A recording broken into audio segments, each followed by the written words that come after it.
지난 한 주간도 하나님께서 우리 기쁨의 동산에 너무너무 잘해 주셨습니다. 우리 여러분 교회 딱 들어오시는 순간 본 것이 있죠? 잔뜩 쌓아놓은 선물, 이제 특세 완주하신 분들에 대한 선물인데 235명이 완주했다 그래서 한편 걱정했어요. 어떻게 선물을 다 줄까? 그랬더니 아주 좋은 물건을 싸게 잘 구입해서 준비했다고 하더라고요. 야외 돗자리, 지금 한창 봄나들이 할 수 있고 체육대회를 앞두고 아주 가장 적절한 선물이 주어졌다. 감사하고요. 혹시 못 받으신 분들은 불편해하지 마십시오. 저건 다 여러분의 헌금으로 준비된 거니까요. 그래, 같이 기뻐하자 그렇게 생각하시고 내 선물, 내가 헌금으로 됐다고 생각하시고 기뻐해 주십시오. 두 번째로는 우리 앞에 너무 환해졌죠. 이 드럼 부스가 있어서 저는 늘 그게 좀 신경이 쓰였어요. 그런데 이 전자 드럼을 치기 때문에 그게 필요 없게 돼서 지하로 내려가고 이제 이렇게 깔끔하게 됐는데 이것도 돈이 많이 필요해요. 처음에 막 90만 원이 든다 그래서 우리 집사님 한 분이 100만 원을 헌금했고, 근데 또 싸게 준비하고 진행하고 또 이경 목사님이 애써서 잘 됐습니다. 하나님께서 또 우리에게 또 이렇게 행복을 허락해 주셔서 감사합니다. 수고하신 분들에게 감사를 드립니다. 이제 세 번째로는 우리 전교인 체육대회에 있는데요, 몇 년 만에 전교인이 만날 수 있는 유일한 기회입니다. 우리가 1부부터 4부까지 예배를 드리기 때문에 얼굴을 잘 몰라요. 한 가족인데 가족의 얼굴도 몰라도 되겠으니까 이번 체육대회 때 다 나오세요. 특별히 막 심한 격투기가 아니라 아주 재밌는 게임들을 준비했고, 뭐니 해도 상품이 있잖아요. 경품이 있습니다.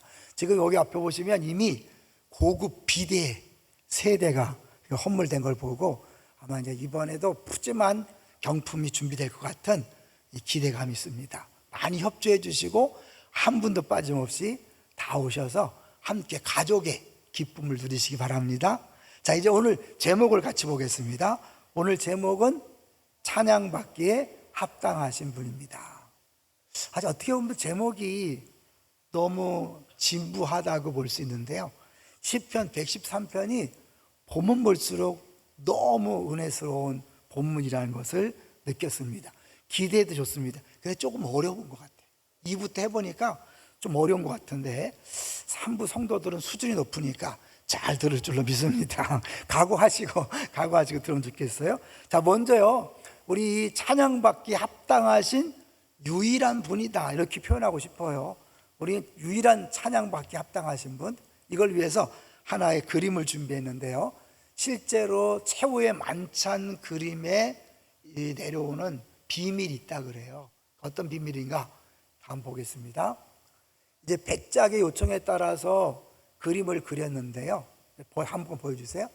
그림을 그렸는데 이 작가가 친구들한테 먼저 보였다는 거죠. 물론 이제 원문에는 자기 친한 친구에게 불렀는데 오간사님이 약간 각색을 해서 재미있게요, 그 친구 묘를 불렀어요. 그래서 불렀더니 친구들이 다빈치 자네는 역시나 천재야. 인물들도 생생하고 황금자는 진짜 같다. 그러게 황금자는 아주 감명 깊어. 그러니까 이 작가는 의도와 다르게 사람들이 황금자네만 집중하는 걸 보고 마음을 고쳐먹었다 그래요. 이 그림의 주인공은 예수님이신데 다들 황금잔만 보고 하는구나. 예수님보다 더 드러나는 부분이 있으면 안 되겠다. 아깝지만 이 부분은 다시 그리자. 그래서 황금잔을 없애고 예수님이 그냥 상 위에 손을 얹어 있는 모습으로 됐다. 이것이 전해 내려오는 전설 같은 이야기입니다. 왜 이렇게 한 거죠? 오로지 유일하게 영광 받으시고 찬양 받으실 분은 예수님인데 다른 그 무엇이 그 영광을 가로채면 안 되잖아요. 근데 오늘 이 시편 기자는 하나님은 정말 찬양받기 합당하신 분이다. 그래서 막 입만 열면 찬양하는 거예요. 그래서 1절과 마지막 절에 할렐루야로 시작해서 할렐루야로 끝납니다. 한번 볼까요? 1절을 먼저 보겠습니다. 시작. 할렐루야, 여호와의 종들아 찬양하라. 여호와의 이름을 찬양하라. 할렐루야로 시작했죠? 마지막 구절을 보겠습니다. 시작. 또 임신하지 못하던 여자를 집에 살게 하사 자녀들을 즐겁게 하는 어머니가 되게 하시는도다. 인도다 할렐루야. 이게 뭐 당연히 할렐루야가 많이 나오니까 평범한 것처럼 보이지만 이제 특별한 시예요. 할렐루야로 시작하고 할렐루야로 끝난다. 근데 그뿐 아니에요. 1절에 이 할렐루라는 단어가 3번 나와요. 원래 할렐루야는 할렐루 찬양하라 야 하나님이라는 거거든요. 그래서 이제 야를 빼고 할렐루가 2번 더 나오는데 다시 1절을 보시면 할렐루야 야가 들었죠. 그 다음에 찬양하라 이게 할렐루예요. 할렐루 여호와 이름을 찬양하라 할렐루. 그 할렐루야 할렐루 할렐루. 그 20편 기자가 얼마나 하나님을 찬양하지 않고는 견딜 수 없는 이 벅찬 감격이 있다는 것을 보여주고 있는 거죠. 여러분 어때요? 하나님 생각하면 막 찬양하고 싶습니까? 근데 이 찬양하고 싶은 것이 신앙의 핵심이에요. 그래서 이 찬양이 우리 신앙의 시금석, 내가 정말 믿음이 있는지 없는지를 점검하는 표준이 된다는 거죠. 2번 박스를 보여주십시오. 그래서 보여주시면 찬송은 한번 읽어주세요. 찬송은 우리 영혼의 시금석과 같은 것입니다. 신앙을 복음의 사실에 대한 지적 동의라고 생각하는 사람들이 있습니다. 지적 동의와 참된 신앙이 어디에서 명료하게 갈라지는지 아십니까? 어디죠? 바로 찬송입니다. 계속해서. 하나님을 향하여 가슴에서 터져나오는 찬송입니다. 찬송은 참된 신앙이 그 영혼 안에서 만들어내는 역사입니다. 그러므로 찬송은 참된 믿음의 시금석입니다. 내가 진짜 믿음이 있는지 없는지를 보려면 내가 가만히 있을 때 찬송이 흘러나오는가. 유행가를 들으면 가사가 절절히 와닿는 사람이 있어요. 그죠? 꼭 내 얘기다. 근데 찬송가는 별로 감흥이 없어. 믿음이 없다는 거지. 하나님을 잘 모르기 때문에 찬양이 안 나오는 거죠. 제가 최근에 접한 찬양을 같이 한번 나눠볼 텐데요. 제가 이 찬양 가사를 읽으면 읽을수록 아주 귀하더라고요. 결국엔 주님이셨네라는 찬양인데요. 끝없을 것 같은 무거운 내 삶에 주님의 뜻이 어디 있을까? 반복된 내 삶에 소망이 있을까? 매 순간 은혜가 필요하네. 그 다음에 와닿았어요. 시간이 흘러 돌아보니 결국엔 주님이셨네. 주님을 빼고선 설명이 안 되네. 은혜 속에 살고 있었네. 제가 이제 어느 집회 갔다가 제가 목요일 날 설교했는데 수요일 날 설교한 목사님이 설교 끝나고 이 찬양을 했더라고요. 근데 그분 또 톤이 있어. 주님을 빼고선 설명이 안 되는데 굉장히 은혜가 되더라고요. 주님을 빼고선 설명이 안 되네. 그 다음에 어제도 오늘도 죄 많은 내 삶에 주님의 뜻이 어디 있을까? 다시 주님 앞에 나갈 수 있을까? 매 순간 은혜가 필요하네. 은혜가 필요하다고 느꼈는데 실제로 뭐예요? 시간이 흘러 돌아보니 결국엔 주님이셨네. 주님을 빼고선 설명이 안 되네. 은혜 속에 살고 있었네. 우리가 은혜를 달라고 기도하지만 이미 우리는 어떻게 해요? 은혜 속에 살고 있는 거죠. 믿습니까? 그걸 깨닫지 못했기 때문에 은혜를 달라고 하는 거죠. 이미 주님은 계속해서 우리에게 은혜를 부어주고 있죠. 그러니까 은혜를 깨달으면 당연히 찬양이 흘러나올 수밖에 없습니다. 이제 20편 기자는 뭐 때문에 이렇게 할렐루 할렐루 할렐루 했을까요? 그것이 이제 2절 3절부터 이제 계속 나오는데 먼저 찬양하라고 계속 얘기합니다. 근데 누구에게 찬양하라는가? 2절 3절을 같이 읽어보겠습니다. 시작. 이제부터 영원까지 여호와의 이름을 찬송할지로다. 3절. 해 돋는 데에서부터 해 지는 데까지 여호와의 이름이 찬양을 받으시리이다. 뭐예요? 찬양하는데 이 모든 사람이 언제 어디서나 다 찬양해야 된다. 그걸 간단히 한번 정리해 봤어요. 그림 보여주세요. 이거 시간이에요. 이제부터 영원까지. 내가 은혜를 받은 다음부터가 아니라 지금 이 순간부터 영원까지. 그 다음에 해 돋는 데서부터 해 지는 데까지 많이 불렀죠. 해 뜨는 데부터 해 지는 데까지. 제가 옛날에 율동 선생님이었습니다. 어울리지 않겠지만 제가 그랬어요. 굉장히 열심히 했습니다. 했던 엄청 많이 불렀던 것 같아요. 근데 이게 모아보니까 시간상으로 이제부터 영원까지, 특별한 순간이 아니라 매 순간 영원까지 찬양해야 되고, 어느 지역 동쪽에서부터 서쪽까지 모든 곳에 사는 사람들이 다 주님을 찬양해야 된다. 여러분 이거 있잖아요. 이게 어떤 마음인지 짐작이 되세요? 어떤 사람은 어떤 식당 갔다 오면요, 야, 그 식당 가봤어? 야, 끝내줘 막 꼭 가봐라 이렇게 하시는 분들 있잖아요. 너무 좋으면 자랑하지 말라 그래도 막 자랑하잖아요. 지금 이 시편 기자는 하나님이 너무 좋고 너무 놀랍고 그 은혜가 커서, 야, 하나님 찬양해야 돼. 지금부터 영원까지 언제나 찬양해야 돼. 그뿐 아니라 뭐예요? 모든 지역 모든 나라가 다 찬양을 해야 되라고 하는 거죠.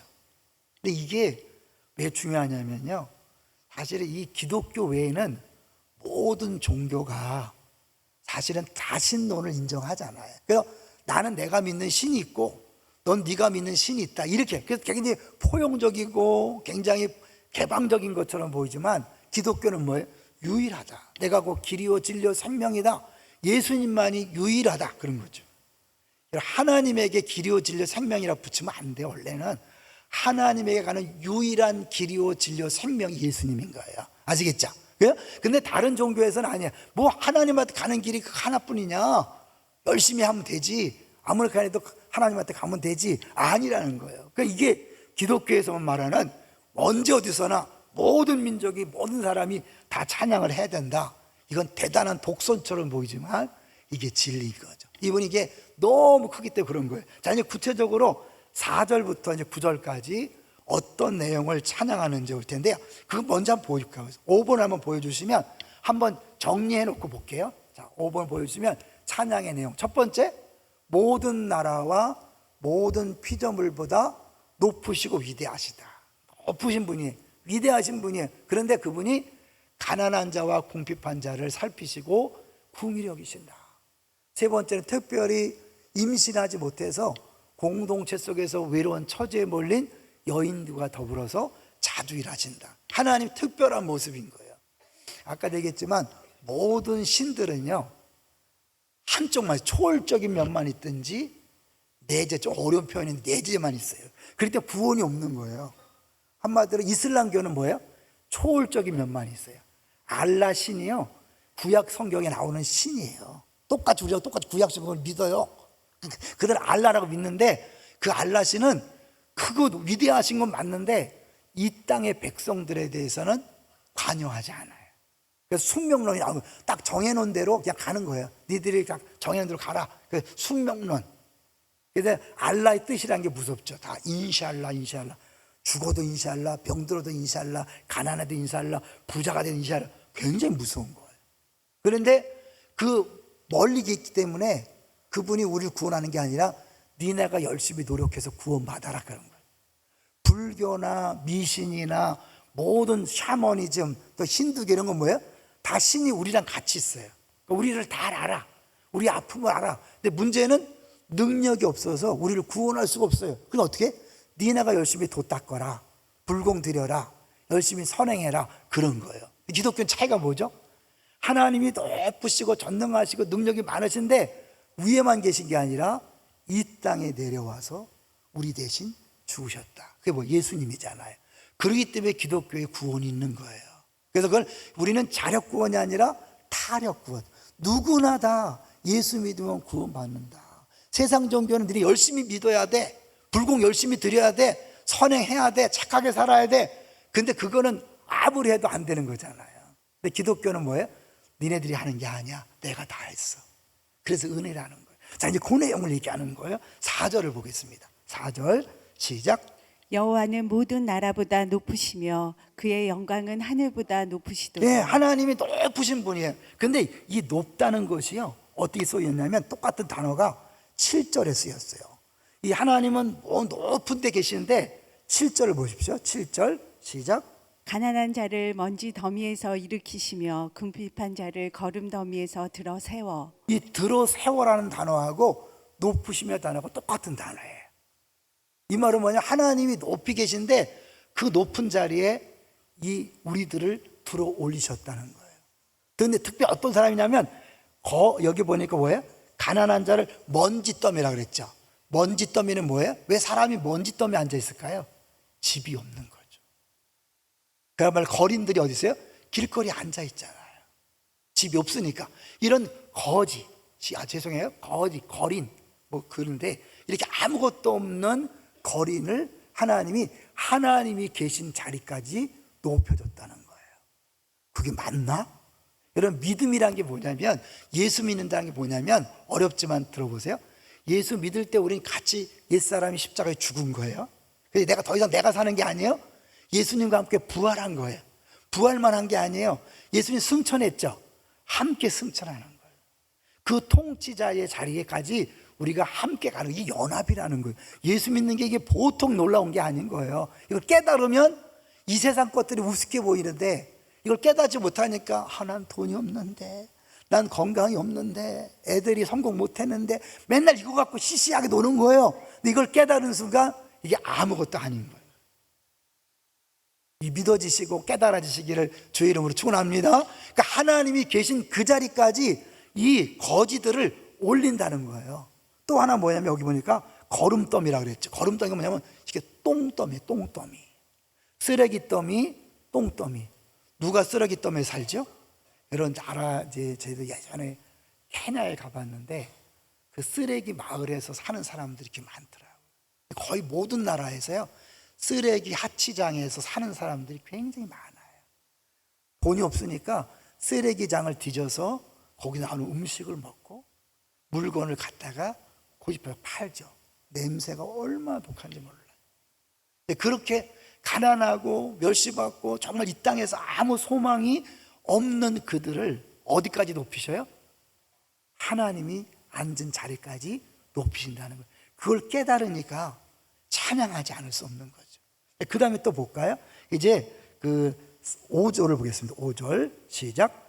여호와 우리 하나님과 같은 이가 누구리요? 높은 곳에 앉으셨으나, 또 이게 기가 막혀요. 저만 이제 기가 막힐 수 있는데, 여러분이 나중에 한번 설교를 다시 한번 들어보세요. 이 앉으셨으라는 단어가 뒤에 두 번 똑같이 쓰여요. 어디 쓰였을까요? 8절과 9절에 쓰였는데 어디 쓰였는가 한번 여러분이 짐작해 보세요. 자, 8절 시작. 지도자들 곧 그의 백성의 지도자들과 함께 세우시며. 요 세우시며가 앞에 앉으셨다는 단어랑 똑같아. 우리 한글은 어떻게 앉았다는 말과 세우셨다는 말이 어떻게 똑같은가? 예, 앉아 계신 그 높은 곳에 계신 그곳에 우리를 어떻게 거기까지 높인다는 거예요. 또 9절을 볼까요? 시작. 또 임신하지 못하던 여자를 집에 살게 하사 자녀들을 즐겁게 하는 어머니가 되게 하시는도다. 여기서 어떤 단어일까요? 집에 살게 하사.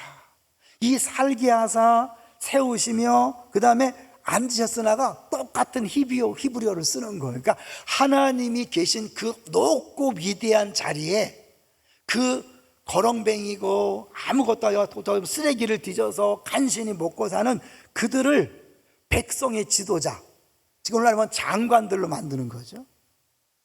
더 나아가서 장관 정도가 아니라 이 세상을 다스리는 통치자의 자리까지 가는 거예요. 그리고 애 못 낳아서 낙심하고 좌절하고 정말 무시당하는 그런 여자들을 들어서 최고 존귀한 자리에 올리는 거예요.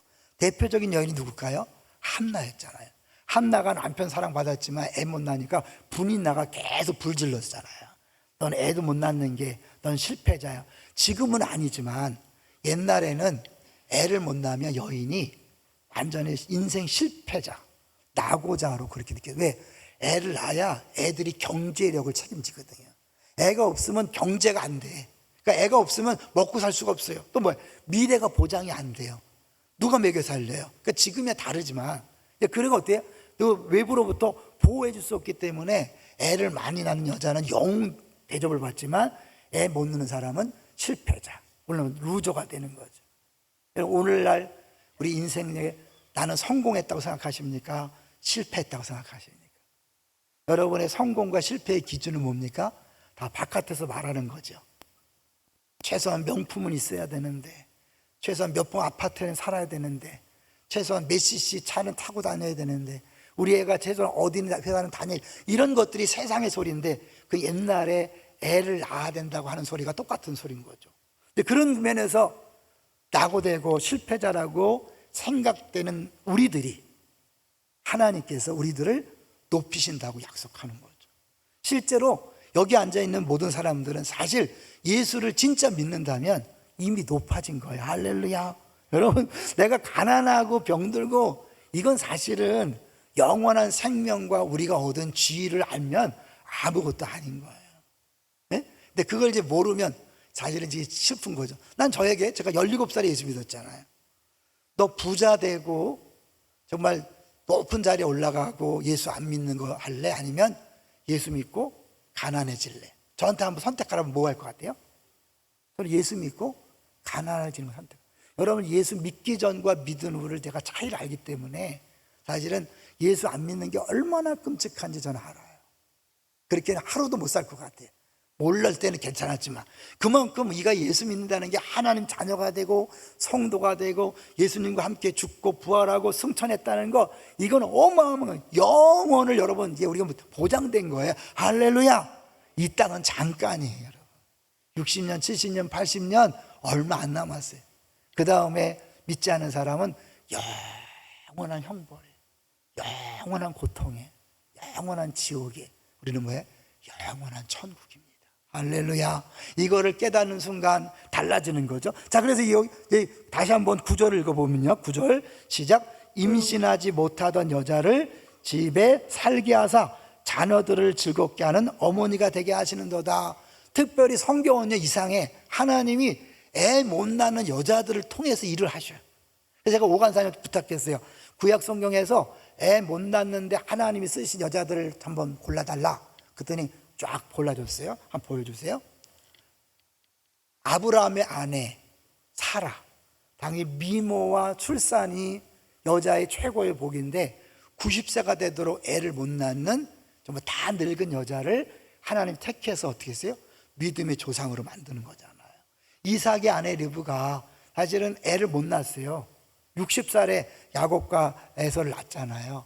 야곱의 아내 라헬, 언니 레아는 애를 풍풍 잘 낳았어요. 순풍산부인과처럼 잘 낳았는데 이 야곱은 라헬을 못 낳았잖아요. 그래서 막 떼써서 간신히 요셉하고 베냐민 낳았죠. 마누아의 아내는 누구죠? 삼손의 엄마, 삼손. 그 다음에 엘가나의 아내 한나. 아까 좀 얘기했던 것처럼 그냥 애 못 낳아서 분인 나에게 그렇게 구박당하고, 그래서 그 마음이요, 이 격분시켰다는데 그 오늘 보면 태풍이 부는 것 같은 그런 요동했던 여인이죠. 엘리사 시대의 수냄 여인, 애 못 낳다가 엘리사 만나서 애 낳았죠. 사가랴의 아내 엘리사벳. 누구예요? 세례 요한을 낳았죠. 여기 빠진 한 명 있어요. 누굴까요? 예수님의 어머니 마리아. 처녀가 애를 낳았잖아요. 말도 안 되는. 그러니까 이 하나님은 신기하게 애 못 낳는 여인들을 통해서 역사를 이루어 가시는 거예요. 왜? 그랬을 때 하나님이 어떤 분인가를 보여줄 수 있으니까. 이제 볼 때 우리 사무엘상 2장을 한번 가볼 텐데요. 사무엘상 2장 1절부터 우리 한 몇 절 읽어볼 거예요. 한나가 이제 하나님 앞에 기도해야 하잖아요. 같이 읽어볼게요. 시작. 한나가 기도하여 이르되 내 마음이 여호와로 말미암아 즐거워하며 내 뿔이 여호와로 말미암아 높아졌으며 내 입이 내 원수들을 향하여 크게 열렸으니 이는 내가 주의 구원으로 말미암아 기뻐함이니이다. 네, 애 못 낳는 여자가 주 앞에 기도하고 애를 낳았어요. 처음에 사무엘 하나 바쳤고 그 뒤에 또 애를 또 낳았거든요. 2절 가볼까요? 여호와와 같이 거룩하신 이가 없으시니 이는 주밖에 다른 이가 없고 우리 하나님 같은 반석도 없으시니이다. 우리는 반석이라는 개념이 별로 없지만 요동하지 않는, 절대 망하지 않는 그게 반석이거든요. 3절. 심히 교만한 말을 다시 하지 말 것이며 오만한 말을 너희 입에서 내지 말지어다. 여호와는 지식의 하나님이시라 행동을 달아 보시느니라. 행동을 달아보는, 교만하지 마세요. 교만함 패망의 선봉입니다. 너무 교만해서 신앙생활이 행복하지 않아요. 가난해도 교만해, 이상하게. 어떤 사람이야, 내가 학생 때 공부 잘해서 이것들아, 남편 잔물 만나서 이런 거지, 나 강남에 살았어, 내가 안산 살 사람이야. 그러지 말고 겸손하세요. 그냥 난 안산 사람이라 생각하시고 사시고 겸손해지면 하나님이 들어 쓰시는데 아직도 교만하니까 하나님 들어 쓸 수가 없어요. 4절 보겠습니다. 4절 시작. 용사의 활은 꺾이고 넘어진 자는 힘으로 뛰들 네, 듯이다. 폼 잡다가 하나님이 다 작살 내는 거예요. 5절. 풍족하던 자들은 양식을 위하여 품을 팔고 줄이던 자들은 다시 줄이지 아니하도다. 전에 임신하지 못하던 자는 일곱을 낳았고 많은 자녀를 둔 자는 쇠약하도다. 한나가 몇 명 낳았다는 거예요? 7을 낳았다는 거죠. 먼저 낳았다고 큰 소리 빵빵 치던 사람은 하나님께서 낮추시고 높이시는데, 이제 또 그냥 보겠지만 이 사무엘상 2장에 보면요, 높여졌다 높인다 이거 성어가 4번이나 10절 10개 절에 4번이나 높였다 높였다 계속 나오는 거예요. 하나님은 그런 분이에요. 낮은 자를 하나님의 때에 하나님 방법으로 높이신다는 것을 한나가 보여주고 있는 거죠. 그런데 하나님이 우리를 높이시기 위해 하신 일이 뭐냐면, 하나님이 높은 데서 내려오시는 거예요. 우리 찬양했죠. 저 높고 높은 별을 넘어. 예수님이 저 하늘에 계셔야 될 분인데 사람 몸을 입고 이 땅에 내려오셔서 우리 대신 십자가에 못 박혀 죽으셨는데, 사실 예수님의 죽음이 이 거미, 이 먼지 더미에서 죽은 것이고 심지어 거름 더미에 죽은 거예요. 왜냐하면 예수님의 그 죽으심을 볼 때 영문 밖에서 쫓겨나서 죽었잖아요. 그리고 지옥을 경험했잖아요. 이 지옥이라는 게 불타는 곳을 상징하잖아요. 그러니까 쓰레기를 불태우는 것처럼 사실은 그 지옥을 할 때 그 게헨나라는 표현을 쓰는데, 예수님의 죽으심을 거기에 비유하는 거예요. 그러니까 예수님이 하늘 보좌에 앉으시는 왕 중에 왕인데, 그분이 낮고 낮은 자리에 와서 사람 몸을 입은 것까지도 낮은 건데 더 낮아져서 인간이 죽을 수 없는 가장 수치스럽고 부끄럽고 고통스러운 죽음을 짓고 지옥을 경험함으로 우리를 높인 거예요. 다시 얘기하죠. 하나님의 높은 자리에 내려오심으로 우리가 높아진 거예요. 이게 하나님이 일하시는 원리예요. 그분이 영광을 포기하심으로 우리가 영광스러운 존재가 된 거죠. 여기서요, 이사야 57장 15절을 한번 잠깐 볼 텐데요, 하나님이 어떤 분인가를 아주 간단히 명료하게 정리해 놓은 게 이사야 57장 15절이에요. 같이 읽어볼게요. 시작. 지극히 존귀하며 영원히 거하시며 거룩하다 거룩하다 이름하는 이가 이가 이같이 말씀하시되 내가 내가 높고 높고 거룩한 곳에 있으며 또한 또한 통회하고 마음이 겸손한 자와 함께 있나니 이는 겸손한 자의 영을 소생시켜 통회하는 자의 마음을 마음을 소생시키려 함이라. 이 가장 높이 계시는 분이 어떻게 또 이렇게 가장 낮아질 수 있을까요? 이게 삼위일체이기 때문에 가능한 거예요. 하나님이 높이 계시지만 동일한 하나님이 사람 몸을 입고 이 땅에 내려오셔서 우리 대신 죄를 짊어지고 뺨따기 맞고 침뱉음 당하고 빨개 벗겨서 가장 고통스러운 죽임을 당함으로 가장 낮아졌어요. 그래서 우리를 가장 높은 자리에 올리시는 거예요. 이게 십자가의 원리고 복음이라는 거예요. 이게 우리에게 두 가지, 위로도 주고 도전을 주고, 이 복음은 우리에게 위로를 주는 게 뭐냐면, 어차피 우리의 노력으로 방법으로 구원 얻는 게 아니라 예수님 때문에 구원받잖아요. 여러분, 과거에 무슨 죄를 졌어도 아무 상관없어요. 그리고 과거에 아주 몇 사람을 죽인 살인마라도 상관없어요. 왜냐하면 우리의 행동 때문에 구원받는 게 아니라 전적인 은혜잖아요. 믿습니까? 여러분이 과거에 어떤 수치와 어떤 부끄러움은 기억이나 경험이 있어도 아무 상관없어요. 우리 다 누구나 다 예수님 때문에 은혜로 구원받기 때문에 차별이 없습니다. 할렐루야. 서로 우리가 비교하지 않아요. 경쟁하지 않아요. 우월감도 열등감도 없이 다 은혜를 받았기 때문에 다 그저 감사하는 거예요. 이게 이제 위로예요. 도전은 뭐냐면, 이제 여러분 그렇기 때문에 다른 사람에 대하여 폼 잡지 말라는 거예요. 교만해서 우월감을 느껴서 다른 사람을 무시하지 말라는, 어떤 누구도. 우리 안산에 찾아온 수많은 외국인들 무시하는 사람, 십자가를 모르는 사람이에요. 사장님으로서 사원들 함부로 대하는 사람, 예수님을 모르는 거예요. 예수님의 은혜를 아는 사람은 모든 사람을 존귀하게 동등하게 대하는 거예요. 믿습니까? 이게 기독교의 복음인 거예요. 자, 그래서요, 빌립보서 2장으로 가보시면 이 예수님의 그 마음을 본받는 삶이 어떤 삶인가 이제 구체적으로 적용해 보는 거예요. 자, 예수님의 삶을 본받는 빌립보서 2장으로 가볼게요. 2장 같이 읽어보겠습니다. 시작. 그러므로 그리스도 안에 무슨 권변이나 사랑의 무슨 위로나 성령의 무슨 교제나 긍휼이나 자비가 있거든. 여러분, 주의 일을 할 때 교회에서 무슨 일해도 괜찮아요. 무슨 일을 무슨 말을 하든지 간에 원리가 있어요. 2절 마음을 같이하여 같은 사랑을 가지고 뜻을 합하며 한 마음을 품어. 서로 싸운다. 이거 말은 뭐예요? 혼자 잘난 척하는 거예요. 내가 겸손한 사람은 싸울까 안 싸울까요? 안 싸워요. 교만한 사람이 싸우는 거예요. 3절.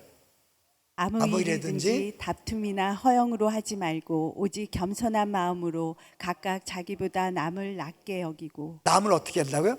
무시하는 게 아니라 낮게 여기는 거예요. 왜냐하면 예수님이 자신이 낮아짐으로 우리를 높였잖아요.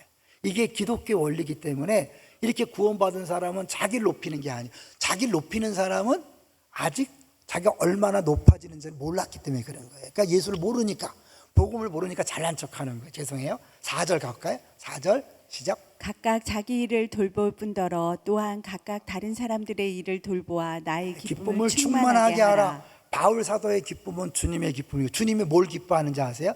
여러분이 잘난 척하는 거, 표현이 좀 기분 나빠도 들으세요. 잘난 척하는 게 아니라 겸손하게 낮아지는 걸 주님 기뻐하시는 거예요. 그리고 5절 나오세요. 이렇게 할 수 있는 이유는 뭐예요? 5절 시작. 너희 안에 이 마음을 품으라. 곧 그리스도 예수의 마음이니. 제가 그렇게 무슨 하나님, 예수님, 성령님 삼일체잖아요. 예수님이 야, 내가 왜 내려가서 사람이 돼야 돼? 내가 왜 죽어야 돼? 네가 가. 그럴 수 있잖아. 예수님이 똑같은 하나님이시지만 아버지에게 100% 복종해서 사람 몸을 입고 낮아진 거예요. 이게 예수의 마음이에요. 6절까지 볼까요? 시작. 그는 근본 하나님의 본체시나 하나님과 동등됨을 취할 취할 것으로 것으로 여기지 아니하시고 낮아져서 철저히 자기 생각은 없이 아버지의 말과 아버지의 뜻대로 십자가 못 박혀 죽은 거예요. 13절로 가볼게요. 2장 13절. 빌립보서 2장 13절. 영광이라는 단어가 나오니까 2장 13절로 가보시면 굉장히 머네. 그죠? 시작.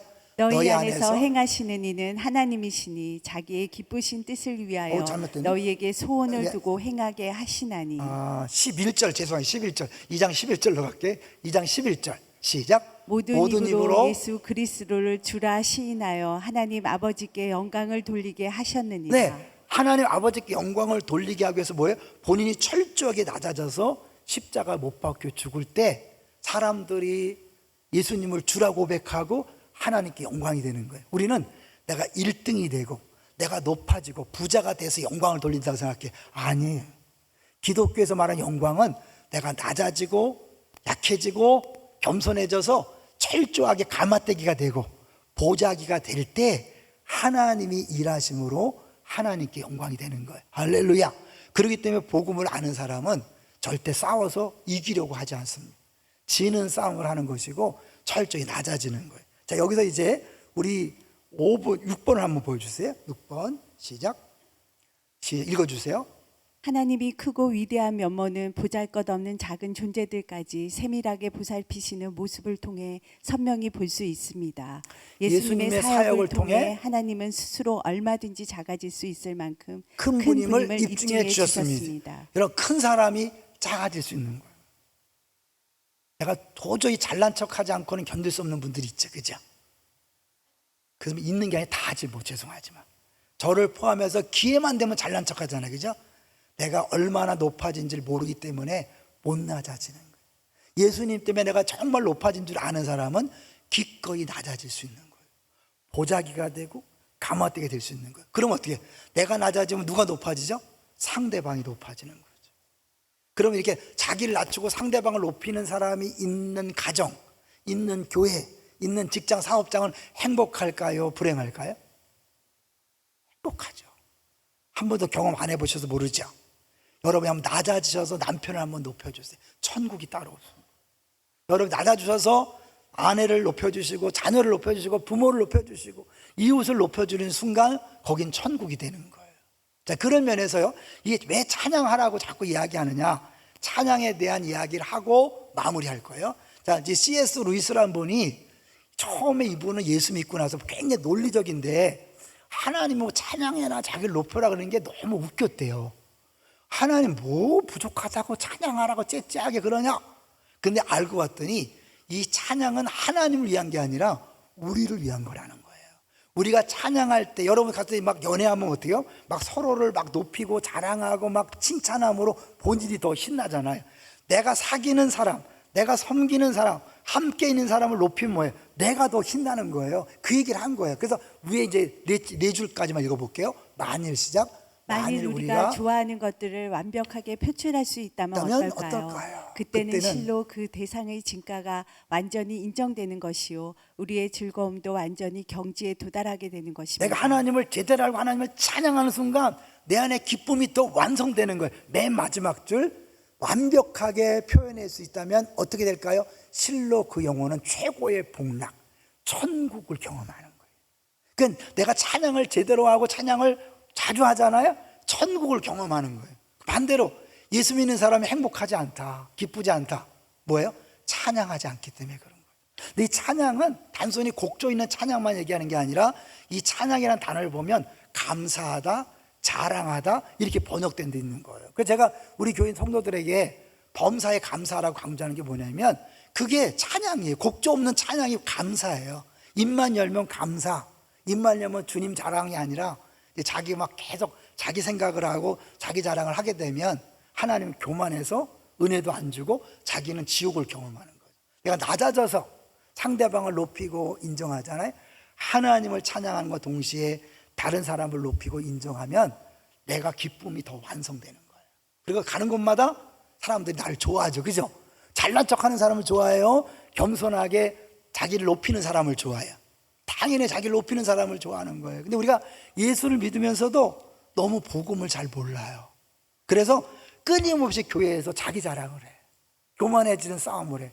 예수를 몰라서 그래. 진짜 복음을 안다면 더 낮아지고 더 낮아져서 모든 사람이 가마떼기가 되고 모든 보자기가 되면 우리 교회는 천국으로 변할 줄로 믿습니다. 정말 믿습니까? 여러분 가정도 천국이 될 줄로 믿습니다. 오늘부터 부부관계가 변하시길 바랍니다. 부모 자녀 간에 관계가 바뀌었으면 좋겠어요. 우리 교회 모든 성도들이 해서 모든 교구, 모든 부서, 모든 공동체가 서로 자기를 낮추고 겸손하게 상대방을 높임으로 정말 천국을 경험하는 우리 모두가 되시기를 주의 이름으로 축원합니다. 네, 같이 우리 찬양할까요?